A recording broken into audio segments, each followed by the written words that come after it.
You know, I really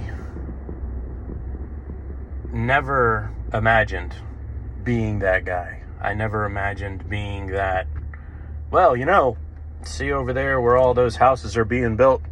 Yeah, that was farmland. Farmland as far as the eye could see. Old man such and such owned the whole thing. He could buy and sell you twice. Yeah. I think Reward Audacity's onto something.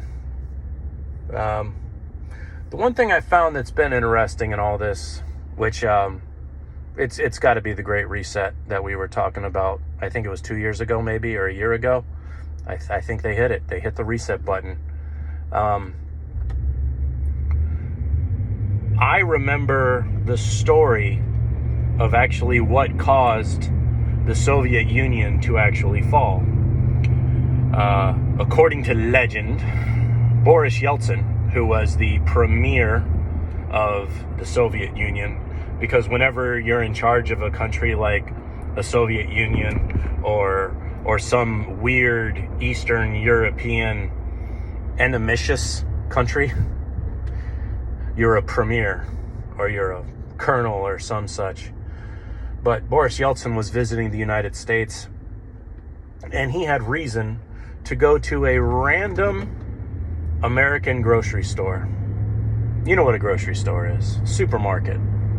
Or as they say in France, au bon marché.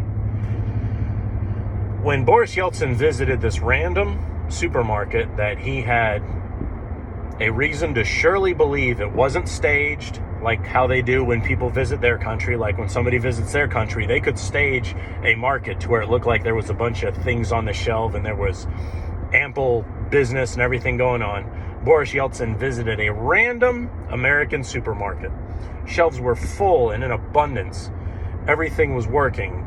You wanted peanut butter and jelly in the same jar? I show you peanut butter and jelly in the same jar. And there's 50 of them on that shelf. Just there for the purchase.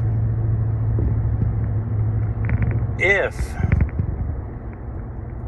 Boris Yeltsin were to visit a supermarket today, what would he see? I don't know about your area, but in my area, they're not ashamed of blank shelves anymore. Started out a couple years ago. They had a run on toilet paper. Toilet paper run goes. Now, here in Florida, it's not unusual when a storm's coming or whatever, you get water is depleted and that sort of thing. That's not what I'm talking about. I'm talking about on a daily basis. Like, all of a sudden, you can't get Lowry seasoned salt, or all of a sudden, you can't get bottled Coca-Cola. But it was Boris Yeltsin seeing that demonstration of American capitalism that he was sure that they were defeated. I don't think he'd see the same thing now. And my question for y'all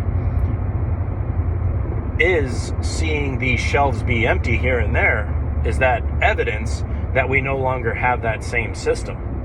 Now, there's been certain changes.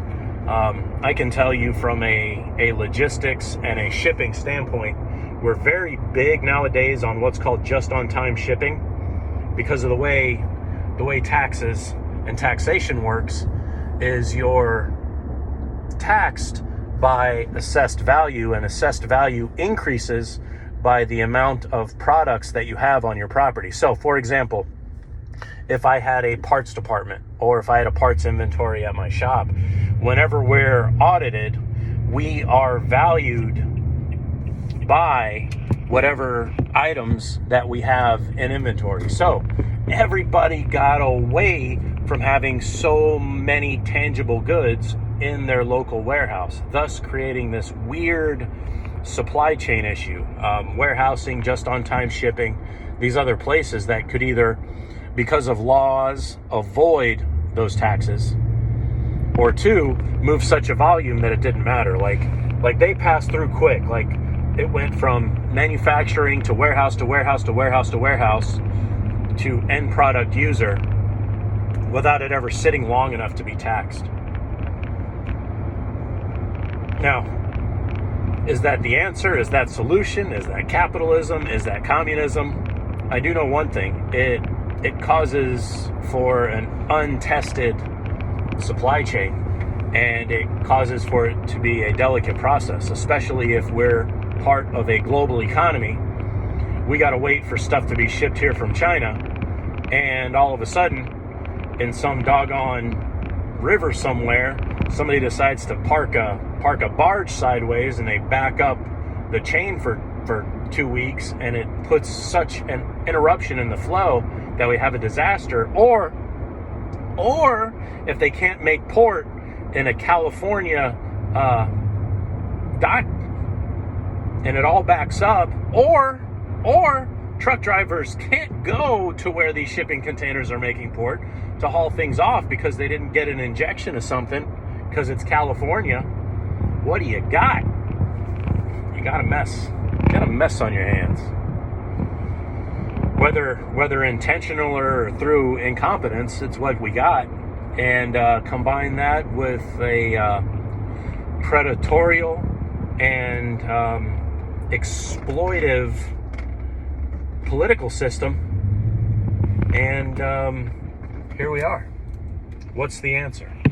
What is the answer? I don't know if the answer is for me to tell stories about how this used to be farmland for as far as the eye can see. Nah.